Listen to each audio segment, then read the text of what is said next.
start off by saying we're teaching red sword class. This is not a glaive class, and this is not about axes, hammers. Those things are gimmicks, really, because in this kind of a thing, they really don't matter. This isn't real life. You just need to tap somebody to win. So we're talking about swords between 4 and 5 feet in length. I'm sure you've seen PJ's sword. It's about 6 feet, and that is really more of a glaive with a short handle. So after that, I guess, we'll talk about the actual sword. I would recommend using the longest handle you're comfortable with because your main blocking area is in between your hands, and the more leverage you have, the more efficient you can be, and you're not going to tire yourself out. You talk about stances. Your basic stance is you want your dominant foot forward. If you're right-handed, your right foot forward. You want to be on your toes. You want this foot pointing straight ahead, this foot pointed towards your opponent. You want your pommel to be at least at belly button level, because if you're up here, you're going to get shot in the stomach. You're going to get hit in the stomach.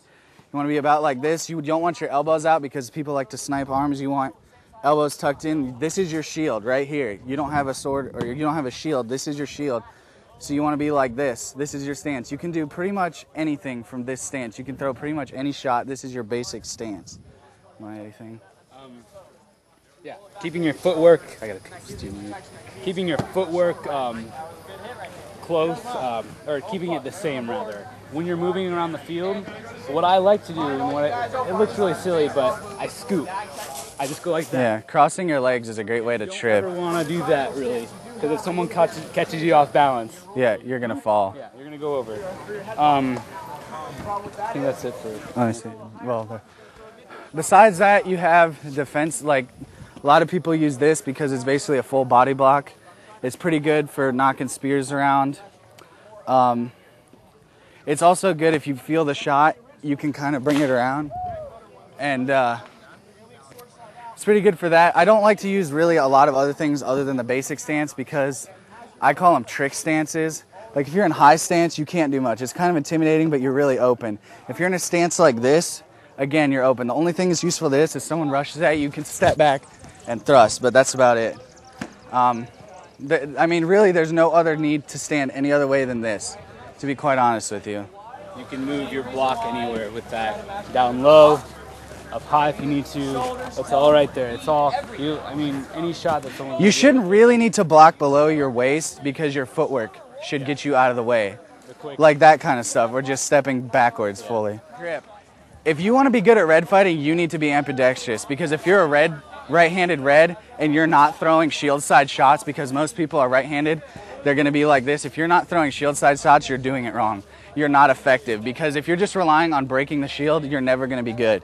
You have to learn to throw from both sides and be able to switch mid-combat. Even if you're a lefty, you need to learn to throw righty, because there's other things you can't do.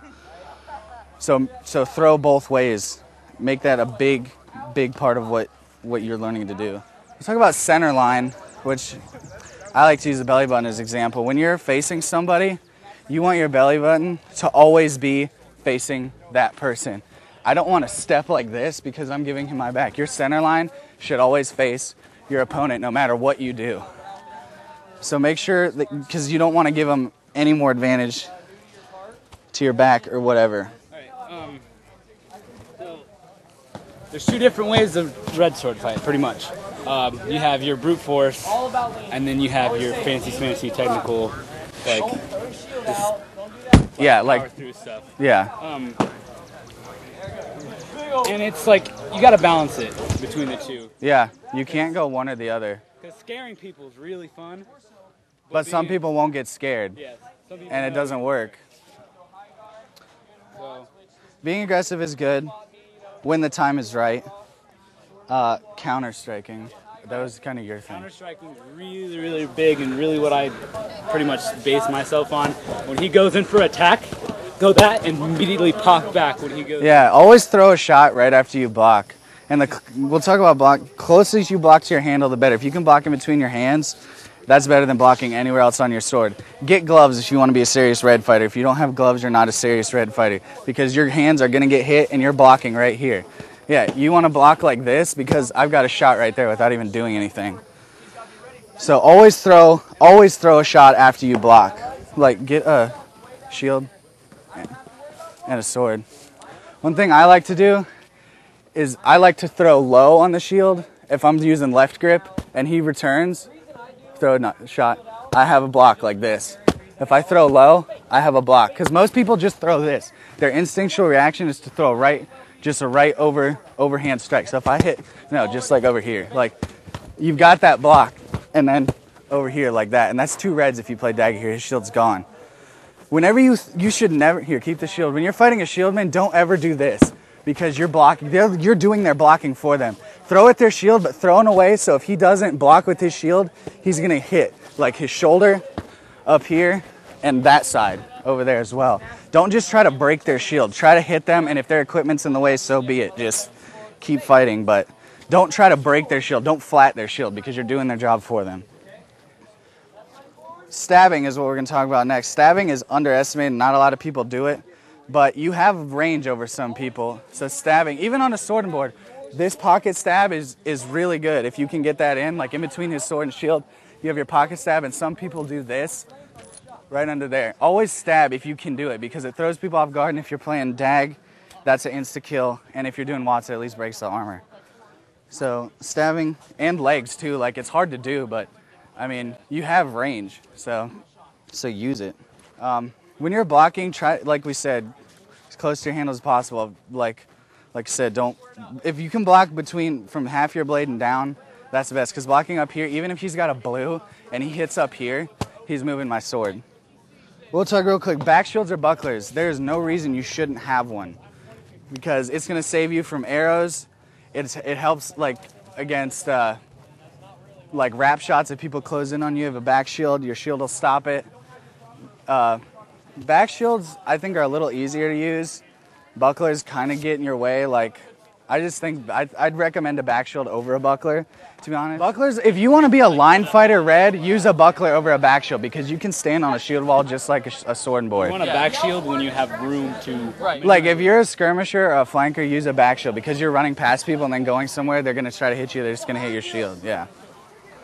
So really, the center line, like you said, without worry of this side of yeah, I see what you're saying. But yeah, you should have one. If you don't have one, like like I said, there's no reason. Sidearms, these weapons, like you see glaive fighter, you see spear with like a dagger or whatever. But I mean, if you get closed in on to where you think you might need a sidearm, you're gonna be dead. Like, I mean, if you're grappling, a dagger is like, it's kind of cool, but I don't think, I mean, if you get armed and you want to carry a sword around with you because it's kind of hard to effectively one-hand one of these, but I don't think they're too necessary to be an effective red fighter, to be honest with you. I'd rather just be good with the red. All right, so we'll talk about fighting against different weapon styles. Do you want to start off with that then? I can sword and board. All right, so going against a medium-sized punch and just a single sword. Or round, doesn't matter. Yeah, round, strap, doesn't matter. I work a lot on fakes and moving their shield around. Yeah. Just by like getting them choked up and whatnot. Yeah, like if he exactly like yeah. I mean, you go for the shots that you're gonna be the highest percentage of. Like, if you're fighting any kind of good shieldman and they will rush you. Yeah. And the stupidest thing you can do is back straight up. Like, if I rush him, I've got him. Like, he needs to step to the side or even the other way and attack my sword side. Like, if I rush him and he attacks my sword side, don't go straight back. Go in circles to the side. Also, when you're fighting a shieldman and they charge you, you have, like, if you have, like, a min red, you've got at least a foot of handle. Put it up, you can check them. Like, if he comes up, he can put my shield right back into my face. So that goes with aggressive fighting. Shield kicks are good too. Like, if I'm fighting him, like kicking like this is the smallest shield I would try to shield kick. But shield kicks are good. You can open up, like if he kicks like that, he's got that opening. Or if he just kicks it flat, it's gonna freak me out and he might have an opening. Or maybe his teammate will kill me. But never back straight up when you're fighting a shieldman because you're going to die. And if you're on a line and you back up, you just gave a hole into your line for their team. All right. When you're fighting Florentine, you're kind of at a disadvantage because at the very basic level, they have 2 swords and you have 1. this is a red because this is what we have right now, but most people have swords about this length. I mean, yeah, 2 blues. And like they've got 2 things they can block with and 2 things they can kill you with. So you're at a disadvantage, but they don't have a shield. So you have more target area. When you fight these guys, if they're not good, you can get a stab in really easy. Like just right down the middle. Like, here, switch with me. If he's like this, what I like to do, if I come in like this, fake like this, like fake like you're gonna hit him in the head, but pull your backhand right to your hip and step in right into his gut. Because a lot of people do, a lot of people think it's good to block like this, and they'll do this, and they just left themselves all kinds of open. If you're not gonna do that, keep both arms busy, like go from arm to arm, like make them keep like that, see, because I'm not even having a chance to attack. If you can leg a dual wielder, you pretty much won the fight. Like going for legs is kind of a risky situation, because if he goes for like a long range leg shot, he's leaving himself all kinds of open. But if I'm legged, I can't do anything. I can't move, and my mobility is everything with it being a dual wielder. So either if you can get a leg shot, do it, but if not, keep them busy. And if you can get the stab, that's the best thing to do. Pole arms are probably your biggest pain in the ass on the field. Pretending that this is just a stabbing only spear, the easiest thing to do is to move it and close. That's all you can do, is move it and close and then kill him however. But what a lot of people like to do is they'll throw a ton of fakes. So that's where having a buckler really helps. I mean, it's not too common. Half swording is good. Like if he's poking at me and I move it, this gives me a lot more leverage and I can push it out of the way. One thing I like to do is use this guard with my flat towards him, and when he throws, I can sweep it, or if it's on the other side, I can push it, and that gives me the chance to move in. So really you want to control the tip. If I'm fighting a glaive, some people fight glaive like spears and just take care of him the same way, but if he's swinging his glaive, that's hard because he can power through all your blocks. You want to try to block right in between the handle on the first shot and then close. Pretty much the same thing, just a little bit different. Closing the distance is the big key factor. Personally, for closing the distance, I like to do exactly what you're doing. Like, no, the way you just had it, you were just holding it. This? No, like hold it, sword, but turn your hand. Like hold it backwards. Like this? Here, show me. One of these. Oh, yeah. What you can do is you can block, and then you can come in, and then just... Yeah, if you're holding your sword, it gives you a different kind of leverage, like if you're fighting a pole. Or just like putting your hand straight on the pommel, that works too. It's really a personal preference thing. Flails are one of the harder things to fight too. When you're fighting a flail, they're gonna wrap right here. And see, he's still hit me. You have to block the chain or the head of the flail. When he's throwing those shots, you have to block it to the chain. And when we're talking about blocking, another important thing, there's blocking, which is just holding your sword there and intercepting a shot. And there's parrying. When he throws a shot, I throw a shot. And that gives you more of an opening, but it can leave you open if it doesn't work or he's got friends. But flails, like I said, you got to block the chain or the head of the flail if you can. This is where back shields come in handy. If you notice, flail users never kill you on the front of your body. If you close in and I've got a back shield, he's dead. One thing I like to do in fighting a tower shield, especially if I have a back shield, is I'll throw here, and I don't even care if I hit him. I'll throw here, and his shot, I can block it and open it. Just step in and open the door on him. Tower shields are also good for kicks. Kick the corner, opens up. You can kind of pull down if you want, like pull down and pop the shoulder. But the bigger the shield, the easier it is to beat them, I think, because it's in their way as much as it's in your way. Like if he had a sword in that, like you should be able to beat them like at least 50% of the time. So using a two-handed sword, you're generating a lot of power. You have the potential to hurt people very badly because your baseball swing, pretty much. Yeah, it's like a bat. The biggest thing you need to not do, really, is you can't... Straight overhand strikes are like... Shoulder shots are fine, but throw them at a big angle. So even if you miss, maybe it'll hit his neck, but it's not going to come down on top of his head. Because it hurts. It will hurt them.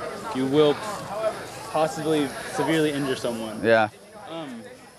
What's also good with safety is when you're throwing, don't just throw your wrists out there. You want to push with your top hand, pull with the other one, because that gives you more control. Because I can stop a shot, pretty easily if I think like, oh, maybe he moved his face in the way or whatever. That goes with body mechanics. Like when you're throwing a shot, like you don't just throw your sword out there. It starts with your knees, your hips, and your shoulders. You're throwing a shot and you pull your pommel across your body, and that gives you probably the strongest shot you can throw. Is putting all your upper body into it as well as your lower body. Could you show us like a couple of like bread and butter shots that you should practice like every day? Bread and butter shots? Bread and butter shots. Again. That would be, for me, is the fake up here and then just wrap into their body. Because when you get against the red? What? Against the red? Yeah, against the red. Yeah, against the red. Yeah, this is against the red. As go for this, they're automatically going to leave that. Or this. Yeah. Yeah, or they'll block like. Go for that and just wrap right into their Yeah, gut. fakes are your friend because like 90% of the time you won't kill somebody with your first shot unless they suck. Or they're not paying attention, but that's not really fighting anyways. But bread and butter against sword and board, I mean, a lot of people who are lazy or not paying attention, if they drop their shield down, pop their shoulder. If you're using that leverage, you don't even need to do a backswing. Just something like that. That's sufficient force. You've got him. That's a kill shot. Another thing against sword and boarders, if you're, here, hold this. If they're not paying attention, you have a back shield, I can hit him in the leg from about this far away. And even if he throws a return shot, I've got a block. So, bread and butter against sword and board. If you leg them, you've got the range, break their shield, kill them. Sword arm is another good thing because if you're hitting their sword, he's not attacking me. And then you can beat the sword out of the way. You've got his arm, his side, whatever. There's no real bread and butter shots against a spear. I mean, if you're in there, they're dead unless they've got a side arm. Or you're on a line. Yeah, or you're on a line.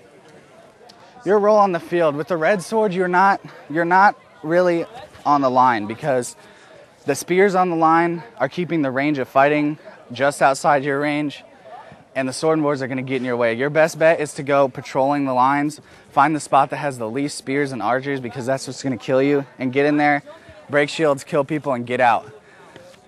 The edges too, flanking is really good, curling the edges of the shield.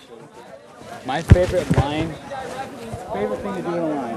See, I'm fighting over here, and PJ's fighting my teammate right here.